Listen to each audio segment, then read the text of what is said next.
Assalamualaikum warahmatullahi wabarakatuh. Video ini akan membahas mengenai perkembangan ilmu pengetahuan di dalam Islam zaman klasik, yang mana video ini untuk memenuhi tugas ujian tengah semester pengantar studi Islam. Sebelum kita memasuki pembahasan mengenai perkembangan ilmu pengetahuan di dalam Islam zaman klasik, maka kita harus mengetahui zaman klasik dalam Islam itu seperti apa.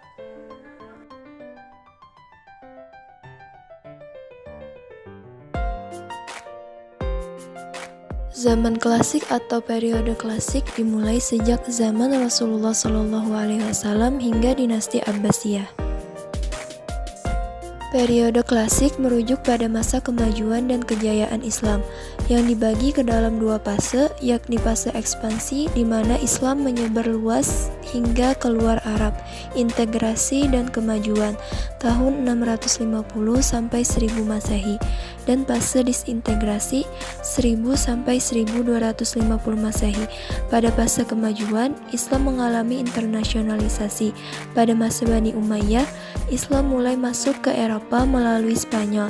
Pengaruh Islam meluas dari Afrika Utara sampai ke Spanyol di belahan barat dan melalui Persia hingga ke India di belahan timur.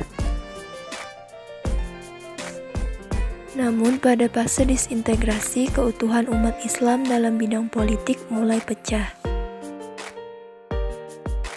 Baghdad dirampas dan dihancurkan oleh Hulagu Khan pada tahun 1258 Masehi.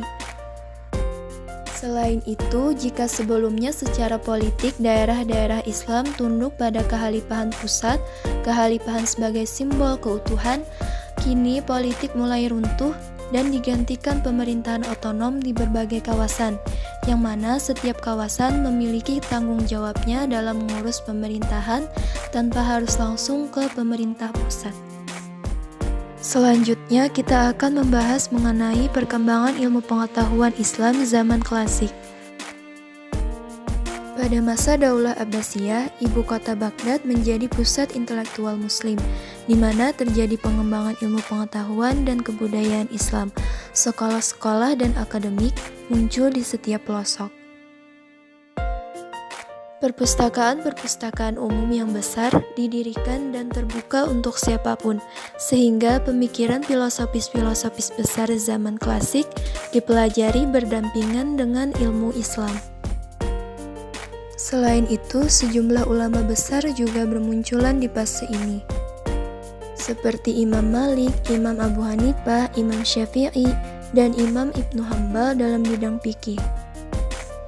Ada juga Imam Al-Asy'ari, Imam Al-Maturidi, Wasil Ibnu Atta, Abu Huzail, Al-Najjam, dan Al-Jubba'i dalam bidang teologi. Selanjutnya ada ulama Zunnun Al-Misri, Abu Yazid Al-Bustami, dan Al-Hajjaj dalam bidang tasawuf. Selanjutnya pada bidang filsafat ada ulama Al-Kindi, Al-Farabi, Ibnu Sina, dan Ibnu Miskawai. Dan ada ulama Ibnu Hayyam, Al-Khawarizmi, Al-Mas'udi, dan Al-Razi dalam bidang ilmu pengetahuan dan lain-lain. Ilmu pengetahuan dalam bidang agama dan non-agama mengalami perkembangan pesat saat itu. Ini disebabkan karena peradaban Islam saat itu sangat menjunjung tinggi akses ilmu pengetahuan yang terbuka dari berbagai sumber. Sampai sini saja pembahasannya. Kurang lebihnya mohon maaf. Wassalamualaikum warahmatullahi wabarakatuh.